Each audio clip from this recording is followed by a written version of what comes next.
Welcome to YouTube channel YRS class में एक बार फिर से आप सभी लोगों का बहुत बहुत स्वागत है। दोस्तों, इसके पहले के वीडियो मैंने राजीव प्रकाशन का जो आपका सॉल्व पेपर है हिंदी का, इसमें मैंने प्रश्न नंबर 9 तक यानी 9 में जितने भी खंड हैं का खा गा घ अड़ा तक अच्छे तरीके से पढ़ लिया था। तो फ्रेंड, आज इस वीडियो में हम पढ़ेंगे प्रश्न नंबर 10। प्रश्न नंबर 10 में का है, खा है, गा है और घा है। प्रश्न नंबर 10 में जो का प्रश्न है वो क्या कह रहा है आपके सामने, निम्नलिखित में से किन्हीं दो संधि कीजिए। दो संधि करना है और हमें संधि का नाम लिखना है। ख है निम्नलिखित शब्दों के रूप चतुर्थी विभक्त लिखना है और बहुवचन में लिखना है। यानी जो शब्द जैसे मधु है, नदी है, इसका चतुर्थी विभक्ति और बहुवचन क्या होगा। तीसरा दोस्तों यहां से कह रहा है निम्नलिखित में से किसी एक शब्द की धातु, लकार, पुरुष तथा वचन का उल्लेख कीजिए। चौथा आपके सामने यहां से आ जाता है दोस्तों, निम्नलिखित में से किन्हीं दो वाक्यों का संस्कृत में अनुवाद कीजिए। पहला है ग्रामीण शिक्षा के प्रति जागरूक हैं। दूसरा है हमें देशभक्त होना चाहिए। तीसरा है विद्या सभी धनों में श्रेष्ठ है। चौथा है जन्मभूमि स्वर्ग से भी बड़ी है। अब इसके साथ दोस्तों प्रश्न नंबर 10 के साथ प्रश्न नंबर 11 आपके सामने यहां से कह रहा है निम्नलिखित विषयों में से किसी एक विषय पर निबंध लिखिए। पहला है जनसंख्या वृद्धि पर एक अभिशाप। दूसरा है वृक्षारोपण का महत्व। तीसरा है जीवन में खेल कूद की उपयोगिता। चौथा है सदाचार। पांचवा है सारे जहां से अच्छा हिंदुस्तान हमारा। तो दोस्तों इन पांचों में हम पहला यानी जनसंख्या वृद्धि एक अभिशाप ही या जनसंख्या वृद्धि की समस्या किस प्रकार आती है, कैसे क्या किया जाता है, इसको अच्छे तरीके से हम बताते हैं। आइए दोस्तों बगैर कुछ देर के आगे चलते हैं, प्रश्न नंबर 1 पढ़ते हैं, 10 पढ़ते हैं। तो फ्रेंड हम यहाँ से कॉलम बनाएंगे संधि विच्छेद काले पेन से। संधि का नाम और संधि जो संधि विच्छेद दिया गया है इसका हमें संधि क्या होगा, इसको हमें कैसे मिलाने से क्या बनेगा और उस संधि का नाम क्या है। दोस्तों पहला आपका आता है यहाँ से एक धन एकाहा।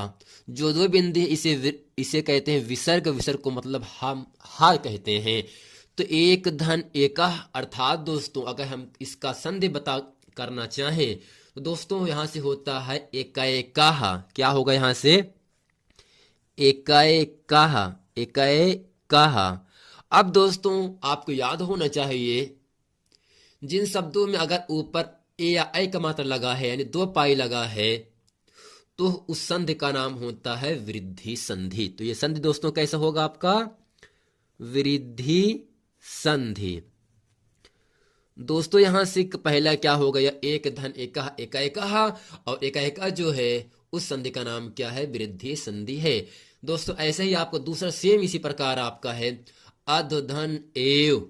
अधधन एव दोस्तों यहां से हो जाएगा अद्देव। क्या होगा दोस्तों अद्देव।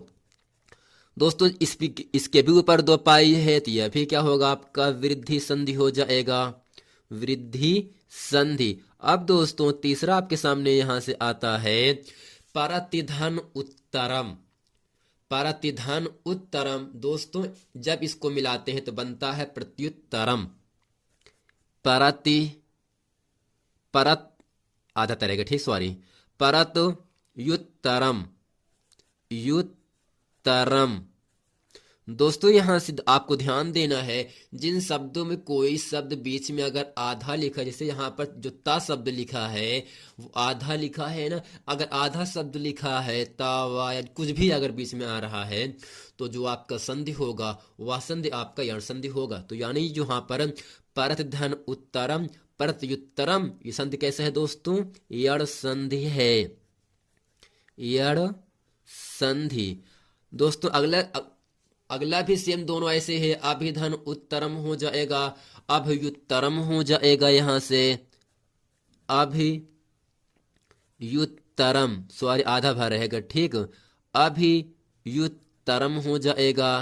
अब दोस्तों यहां से जो अभयुत्तरम है ये भी संधि क्या होगा आपका यड़ संधि होगा यड़ संधि क्योंकि इसके बीच में आधा भा आ रहा है यहां से।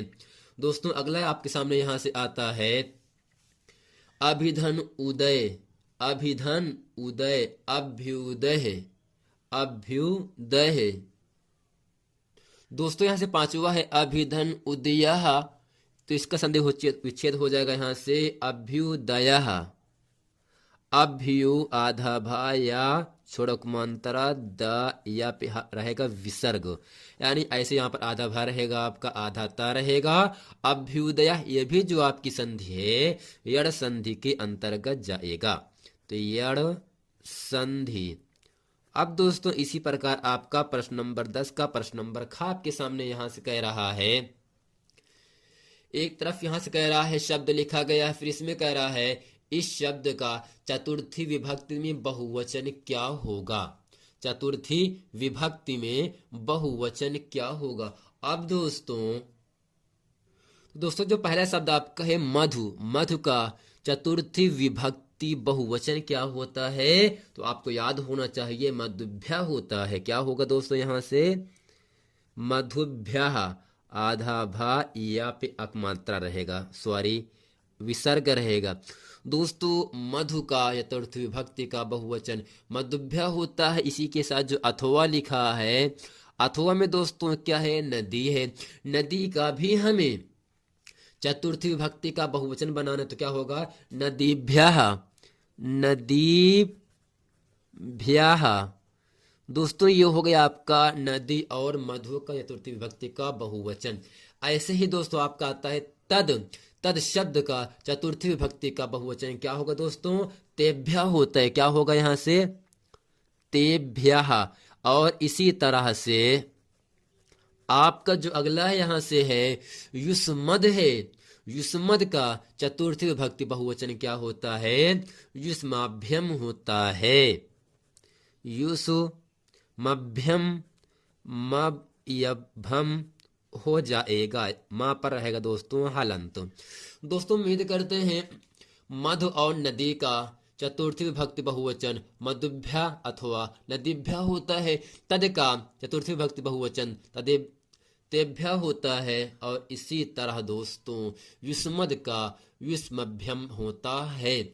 अब दोस्तों इसी प्रकार यहां से आ जाता है प्रश्न नंबर ग। प्रश्न नंबर ग में आपको कॉलम बना देना है, यहाँ शब्द रहेगा, धातु रूप रहेगा, लकार रहेगा, पुरुष रहेगा, और लास्ट में आपका वचन रहता है।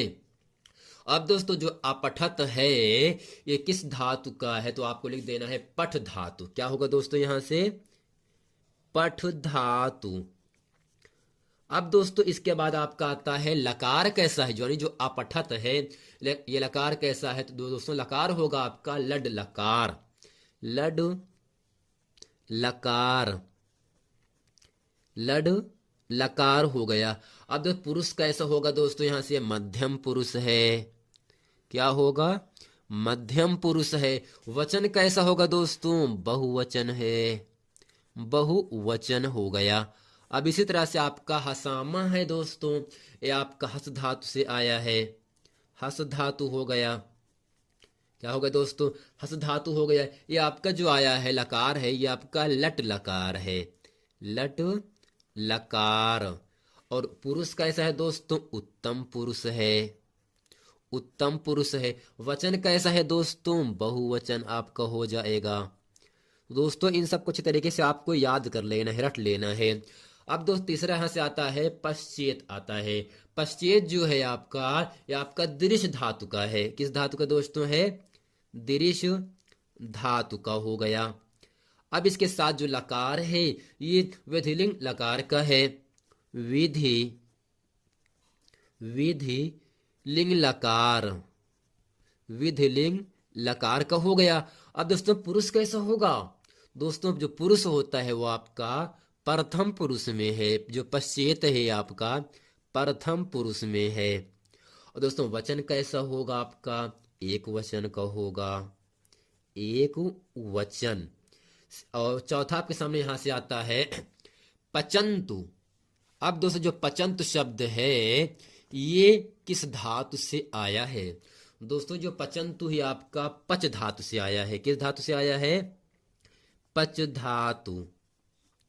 और लकार कैसा है दोस्तों लुट लकार का है, लुट लकार। लोट लकार हो गया। और अब यहाँ से है पुरुष है, पुरुष कैसा है दोस्तों, प्रथम पुरुष है, पुरुष कैसा है, प्रथम पुरुष है। वचन कैसा होगा दोस्तों, बहुवचन हो जाएगा, बहुवचन हो गया। दोस्तों उम्मीद करते हैं प्रश्न नंबर ग जो है इसे अच्छे तरीके से आप समझ गए होंगे। इसको आपको विद्या की सहायता से किताब में भी पीछे दिया गया, उसको आप अच्छे तरीके से याद कर सकते हैं। अब प्रश्न नंबर घ यहाँ से कह रहा है दोस्तों, यहाँ से संस्कृत में अनुवाद कीजिए। पहला है ग्रामीण शिक्षा के प्रति जागरूक हैं, ग्रामीण शिक्षा के प्रति जागरूक है। दोस्तों इसका होगा यहाँ से ग्रामीणाः, यहाँ ड़ा के साथ आ की मात्रा होने के बाद दोस्तों यहाँ से आपका विसर्ग 2 लगा है, 2 बिंदी लगाया गया है। ग्रामीणाः शिक्षाया, शिक्षाया, ग्रामीणाः शिक्षाया प्रति जागरूकम अस्ति, माँ पर हलंत रहेगा दोस्तों। दोस्तों यहाँ से जो संत है, संत का मतलब है होता है, अस्ति का मतलब है होता है, जिस पर बिंदी ना लगा हो। तो ग्रामीण शिक्षा के प्रति जागरूक हैं, ग्रामीणाः शिक्षायाः, शिक्षायाः प्रति जागरूकम संति। दूसरा है हमें देशभक्त होना चाहिए, वयम देशभक्ता होना चाहिए, भवेयुः, वयम माने हमें, देशभक्ता माने देशभक्त, भवेयुः माने होता होना चाहिए, हमें देशभक्त होना चाहिए। दोस्तों अगला है विद्या सभी धनों में श्रेष्ठ है, विद्या धनम सर्वधनम प्रधानम, विद्या सभी धनों में श्रेष्ठ है। अगला है जन्मभूमि स्वर्ग से भी बड़ी है, तो जन्मभूमिस् स्वर्गदा अपि, स्वर्गदा अपि गरीयसी। दोस्तों जन्मभूमि स्वर्ग से भी बड़ी है। अब दोस्तों प्रश्न नंबर जो 11 है, जो कि इस सेट का अंतिम प्रश्न होगा, सेट नंबर पहले का। तो पहला आप यहां सामने कह रहा है जनसंख्या वृद्धि की समस्या, इसका हमें निबंध लिखना है। आइए दोस्तों लिखते हैं निबंध। तो दोस्तों सबसे पहला काम क्या है, जब आपको निबंध लिखना हो तो निबंध लिखते समय कॉपी में सबसे पहले ऊपर बीच में काले पेन से हेडिंग करके लिखेंगे जिसको आपको लिखना है। जैसे हमें लिखना है जनसंख्या वृद्धि की समस्या लिखना है, तो इसको हमें काले पेन से लिखना है। फिर इसके बाद आपको हेडिंग करना है रूपरेखा। अब रूपरेखा का मतलब ये होता है इस जनसंख्या वृद्धि की समस्या में कौन कौन सी हेडिंग बनेंगी। जैसे पहले यहां से है प्रस्तावना, दूसरा हो गया जनसंख्या वृद्धि से उत्पन्न समस्याएं हो गया, तीसरा है जनसंख्या वृद्धि के कारण हो गया, चौथा है जनसंख्या वृद्धि को नियंत्रित करने के उपाय, चौथा पांचवा आपका है उपसंहार। अब दोस्तों पहले हेडिंग क्या करें, काली पेन से प्रस्तावना। अब दोस्तों इसमें क्या लिखेंगे ध्यान से आपको समझना है। जनसंख्या वृद्धि की समस्या भारत के सामने विकराल रूप धारण करती जा रही, यानी बहुत ही भयंकर जनसंख्या हो जा रहा है, बहुत भीड़ हो जा रहा है इस पूरे संसार में। सन 1930-1931 में अविभाजित भारत की जनसंख्या 20 करोड़ थी, जो अब केवल भारत में ही 125 करोड़ से ऊपर पहुंच चुकी है। जनसंख्या की इस अनियंत्रित वृद्धि के साथ दो समस्याएं मुख्य रूप से जुड़ी हुई हैं। नंबर 1 सीमित भूमि तथा दूसरा है सीमित आर्थिक संसाधन। अनेक अन्य समस्याएं भी इसी समस्या से अविच्छिन्न रूप से जुड़ी हैं, जैसे समस्त नागरिकों की शिक्षा, स्वच्छता, चिकित्सा एवं अच्छा वातावरण उपलब्ध कराने की समस्या। इन समस्याओं का निदान न होने के कारण भारत क्रमशः एक अजायब घर बनता जा रहा है, जहां चारों ओर व्याप्त, अभावग्रस्त, अस्वच्छ एवं अशिष्ट परिवेश से किसी भी संवेदनशील व्यक्ति को विरक्ति हो उठती है और मातृभूमि की यह दशा लज्जा का विषय बन जाती है, यानी शर्म का विषय बन जाती है। अब दोस्तों इसके बाद हेडिंग करते हैं यहां से जनसंख्या वृद्धि से उत्पन्न समस्या। इसमें लिखेंगे विनोबा जी ने कहा था, जो बच्चा एक मुंह लेकर पैदा होता है वह दो हाथ लेकर आता है। आशय यह है कि दो हाथों से पुरुषार्थ करके व्यक्ति अपना एक मुंह तो भर ही सकता है, पर यह बात देश के औद्योगिक विकास से जुड़ी है।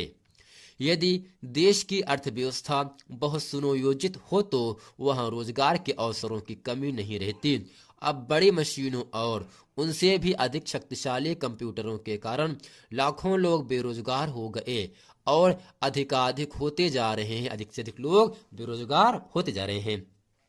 आजीविका की समस्या के अतिरिक्त यानी अपनी जीवन यापन, अपने गुजर बसर, आजीविका की समस्या के अतिरिक्त जनसंख्या वृद्धि के साथ एक ऐसी समस्या भी जुड़ी हुई है जिनका समाधान किसी के पास नहीं, और वह है भूमि सीमितता की समस्या।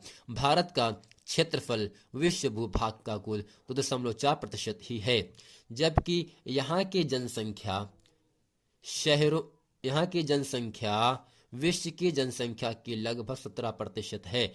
अतः कृषि के लिए भूमि का अभाव हो गया है।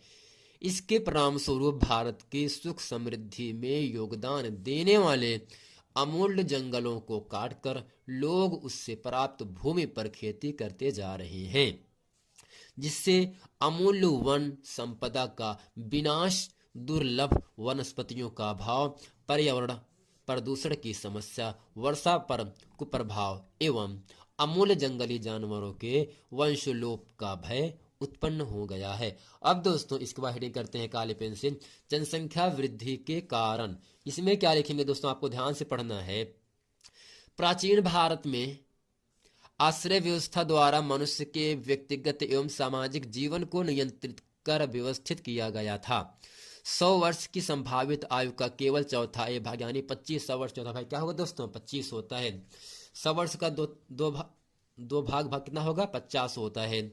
100 वर्ष का तिहाई 1/3 हो जाएगा। तो यहाँ से ही गृहस्थाश्रम के लिए था। व्यक्ति का शेष जीवन शारीरिक, मानसिक एवं आध्यात्मिक शक्तियों के विकास तथा समाज सेवा में ही बीतता था। गृहस्थ जीवन में भी संयम पर बल दिया जाता था। इस प्रकार प्राचीन भारत का जीवन मुख्यतः आध्यात्मिकता और सामाजिक था, जिससे व्यक्तिगत सुख भोग की गुंजाइश कम थी। आज परिस्थिति उल्टी है, यानी आज के हालात उल्टे हो जा रहे हैं। आश्रम व्यवस्था के नष्ट हो जाने के कारण लोग युवावस्था से लेकर मृत्यु पर्यंत गृहस्थ ही बने रहते हैं, जिससे संतानोत्पत्ति की वृद्धि हुई है। दूसरे हिंदू धर्म में पुत्र प्राप्ति के मोक्ष या मुक्ति में सहायक माना गया है। इसलिए पुत्र न होने पर संतानोत्पत्ति का क्रम जारी रहता है तथा अनेक पुत्रियों का जन्म हो जाता है। अब दोस्तों इसके बाद आपका यहां से आता है, ग्रामों में कृषि योग्य भूमि सीमित है। सरकार द्वारा भारी उद्योगों को बढ़ावा दिए जाने से हस्तशिल्प और कुटीर उद्योग चौपट हो गए हैं, जिससे गांवों का आर्थिक ढांचा लड़खड़ा गया है और ग्रामीण युवक नगरों की ओर भाग रहे हैं, जो कृत्रिम पाश्चात्य जीवन पद्धति का प्रचार कर वासनाओं को उभारता है। इसके अतिरिक्त बाल विवाह, गर्मों, जलवायु रूढ़िवादिता, चिकित्सा सुविधाओं के कारण मृत्यु दर में कमी आदि भी जनसंख्या वृद्धि की समस्या को विस्फोटक बनाने में सहायक सिद्ध हुआ है। अब दोस्तों इसके बाद यहां से हेडिंग आता है, जनसंख्या वृद्धि को नियंत्रित करने के उपाय।